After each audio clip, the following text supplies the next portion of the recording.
Bonjour à tous et bienvenue dans une nouvelle vidéo et aujourd'hui on va parler des malentendus. C'est ce qui arrive très souvent dans une relation de couple, c'est que on dit quelque chose, l'autre comprend complètement à côté et du coup cela crée des conflits inutiles, il y a trop de malentendus et donc ça vient d'un manque de communication et surtout un manque de création de communication commune. Alors je vais m'expliquer un peu plus dans tout ça, dans ce manque de communication commune, surtout dû au fait que au lieu d'évoluer ensemble, en fait, on évolue chacun de son côté. Et là, ça crée une petite problématique quand vous dites quelque chose, mais en fait, l'autre comprend autre chose. Alors, ces situations-là de malentendus, ça arrive très souvent quand le couple arrive à un stade un peu de malaise, un stade d'incompréhension totale, un stade où il y a plus de conflits que de bons moments et ces malentendus, en fait, augmentent. Voilà. Donc, ça vient parce qu'on est en colère, on dit des choses, parce qu'on est triste, on dit quelque chose, parce qu'il y a quelque chose qu'on rechigne et puis quand on balance, donc ça crée que des malentendus.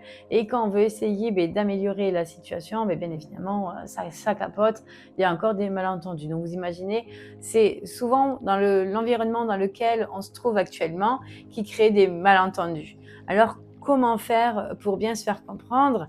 Si vous avez vu la vidéo précédente, c'était sur le pouvoir des mots et je vais revenir dessus, mais c'est très important, le mot que vous allez employer. Donc, ce que je veux dire par là, c'est que quand vous employez certains mots, il faut faire attention qu'il n'y ait pas une consonance négative. Ok? Donc, pour éviter tout malentendu, déjà, on demande, ça j'en ai déjà parlé par rapport à la communication dans une autre vidéo, on demande la disponibilité de l'autre. Surtout si c'est un sujet qui est très important et qui vous tient à cœur. Donc là, vous demandez à l'autre quand est-ce que il est disponible ou elle est disponible pour pouvoir avoir une conversation et tout ça. Donc on demande, si c'est positif, tant mieux, mais si c'est négatif, ne soyez pas fermé à ça. Il faut surtout en fait demander, ok, quand est-ce que tu es disponible? C'est quelque chose vraiment qui me tourne en boucle dans ma tête et j'aimerais bien te l'exprimer. Rien de dramatique, mais je pense que ce serait bien qu'on échange là-dessus, ça me tient beaucoup à cœur. Et à partir de là, l'autre vous dira, oui, je serai disponible quand j'aurai terminé ma tâche. Et voilà. Donc, ça évite déjà beaucoup d'accroches. Donc, on arrive à cette conversation un peu plus sereinement. On arrive à cette conversation, on va dire, avec une grande écoute. Et à partir de là, ça devient une communication plus constructive et plus positive, même si on dit quelque chose de négatif. Ok? Donc, quand souvent je le dis pour éviter tout ce qui est malentendu, on essaye plutôt de parler de soi, de ce qu'on ressent. Voilà. Donc, on exprime par exemple de l'action qui a été commise. Voilà, cette action a été commise, ça vous correspond pas. Au lieu de dire, ce que tu as fait, ça me saoule, j'ai l'impression que tu m'écoutes pas, tu me comprends pas, je te demande des choses, ça arrive pas. Voilà, effectivement, la personne en face écoute ça, elle s'éteint complètement, elle écoute même pas le message, quoi.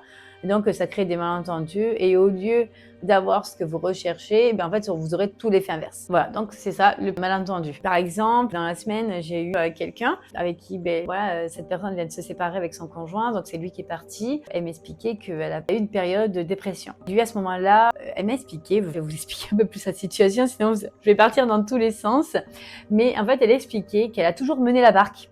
Voilà, elle a dit, je vais mener la barque de fond en comble et puis c'est passé un drame familial.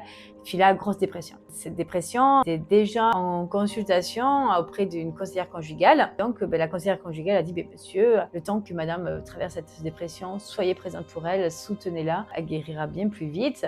Et c'est à vous, monsieur, de mener la barque. Chose que, alors moi, j'aurais dit, ça c'est clair, mais mener la barque seule, je sais que c'est compliqué. Et ça, beaucoup de couples pensent qu'il faut qu'il y en ait un des deux qui mène la barque. Chose que je lui ai dite à cette dame-là, donc ça c'est 10 ans après, ce qui s'est passé, je lui ai dit, je fais le problème, c'est qu'à cette période-là, en fait, vous avez toujours mené la barque. Et elle me dit, effectivement, ok. Donc quand il a pris la barque, qu'est-ce qui s'est passé? Elle me dit, il était complètement perdu, puis même, des fois il voulait me parler, moi je lui disais, ah non, moi je suis pas apte à t'écouter, j'ai pas envie de parler, j'ai des plus gros problèmes que toi. Elle m'a dit ça comme si c'était quelque chose, que c'était normal, parce qu'elle allait mal, donc lui pouvait pas être mal, c'est pas possible. Alors là, comme je dis, malheureusement, c'est pas ce qui s'est passé chez lui. Ce qui s'est passé chez lui, c'est qu'à un moment donné, il n'a jamais su en fait manipuler la barque, parce que forcément, le gouvernail, vous l'avez toujours tenu. Et là, vous laissez à quelqu'un qui, on va dire, qui a toujours nettoyé en fait le bateau, de tenir le gouvernail et de mener, alors qu'il n'a aucune connaissance en fait de la navigation en mer. Vous voyez, je reviens toujours à cette barque-là, ou à ramer. Vous voyez, à un moment donné, si on a toujours laissé quelqu'un d'autre faire, l'autre ne peut être que perdu. Et en lui disant ça, elle me dit, oui, effectivement, c'est ce qui me reproche aujourd'hui et c'est pour ça que c'est fini. Ok, vous imaginez, ça s'est passé il y a 10 ans, mais au bout de ces 10 ans, en fait, leur relation s'est assez stabilisée, mais ça s'est dégradé. Parce qu'une fois qu'elle est sortie de la dépression, elle a repris le gouvernail et lui, il a repris sa place, on va dire, sur le pont. Et là, au lieu de naviguer à deux, ben, en fait, ils ont navigué chacun de leur côté. Et donc, ne sentant pas sa place, en fait, B à côté, en fait, du capitaine, ben, du coup, on s'efface, on oublie qui on est. Et c'est ça, ce fameux malentendu, c'est qu'ils auraient dû, en fait, gouverner ensemble. Ils auraient dû prendre le gouvernail ensemble et le faire à deux pour aller dans la bonne direction. Parce que là, en fait, ça a mis longtemps, certes, mais au fil des années, ils se sont éloignés. Donc, voilà. Et là, à un moment donné, donc dans cette phase dépression, et il a voulu lui parler et comme je vous l'ai dit, elle a envoyé bouler quoi. Alors que voilà, c'était un malentendu parce qu'elle dit oui, enfin, il pouvait me parler, mais là il voulait me parler, mais j'étais pas apte quoi. Il m'aurait dit peut-être est-ce que je peux te parler, c'est assez urgent et tout ça. Elle aurait dit alors là actuellement là non, mais si tu veux demain franchement je prendrai le temps de t'écouter. Ah, juste ça. Voilà, juste ça. Ça évite tout malentendu. Ça évite tout problème. Parce que là, ils se sont éloignés, donc il y a eu tromperie de monsieur. Parce qu'il a trouvé, en fait, l'écoute vers quelqu'un d'autre. La plupart des tromperies, ça se passe comme ça, alors du moins chez les hommes, c'est qu'ils ne se sentent pas à leur place dans leur foyer. Je dis pas tous, hein, mais la plupart que j'ai eu, en fait, du moins de tous les couples que j'ai eu qui ont trompé, ou que c'était les femmes que j'ai eues et qui expliquent les tromperies, c'est que la plupart du temps, leur place d'homme, en fait, elle n'existe pas. Voilà, elle n'est pas là. Donc, ben, voilà, ça se voit hein, sur eux qui ne se sentent pas bien. Puis, ils vont aller tout naturellement, il y a des personnes qui sont attirées vers eux, qui vivent peut-être la même situation. Donc, ils se trouvent des points communs. Et donc, ils arrivent à discuter de ce qu'ils ressentent et tout ça.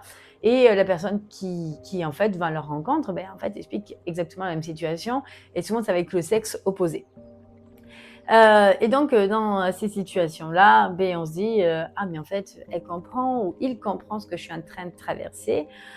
Donc, si on se met ensemble, si on a une liaison, en fait, on ne peut que combler en fait ce manque-là.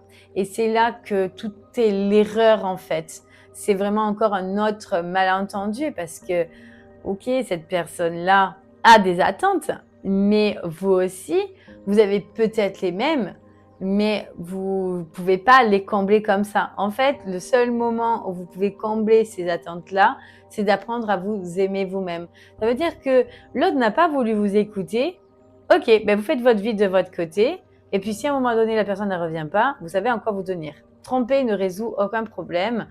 Tromper n'aide pas à y voir plus clair. C'est juste une peur à l'intérieur de personnes qui trompent de se retrouver seule. Et ça, c'est toute la problématique. Apprendre à vivre seul, apprendre à être dans la solitude nous permet en fait de devenir bien plus fort et de se dire qu'on reste intègre. Parce que les personnes ne trompent pas beaucoup, mais ne trompent pas par plaisir, ils le font parce qu'ils en ont besoin. Parce qu'il y a ce manque d'affection, ce manque de sexualité, ce manque de couple, ce manque de famille, ce manque de beaucoup de choses. Donc voilà, donc ça crée beaucoup de malentendus. Donc faites attention quand vous dites quelque chose. N'hésitez pas à reprendre si vous sentez que la personne ne comprend pas, dire attends, je t'arrête là, je ne veux pas te couper la parole, je respecte ton temps de parole, mais je pense que tu n'as pas compris ce que je voulais te dire. Ce que je voulais te dire, c'était plutôt, et là, vous employez d'autres mots, vous employez une autre façon. Moi, je fonctionne beaucoup avec des métaphores, je fonctionne beaucoup avec des exemples parce que c'est ce qui parle le plus. Donc, n'hésitez pas à utiliser des métaphores, n'hésitez pas à utiliser des exemples pour que la personne en face comprenne un peu mieux. Donc, surtout, n'hésitez pas. Voilà, donc si vous avez compris, c'est malentendu, il faut vraiment décortiquer, essayer de comprendre. Ne pas hésiter à réinterpréter la phrase si vous avez bien compris. Ça évite vraiment tout malentendu et c'est vraiment essentiel. Donc, Si cette vidéo vous a plu, n'hésitez pas à laisser un petit commentaire, à vous abonner sur la chaîne pour voir de nouvelles vidéos qui sortent plusieurs fois par mois. Surtout, voilà, n'hésitez pas à partager si ça vous a plu. Mon but est de faire connaître mon travail et connaître aussi le fonctionnement de l'humain dans la relation de couple. Je vous dis à très bientôt dans une nouvelle vidéo. Ciao, ciao!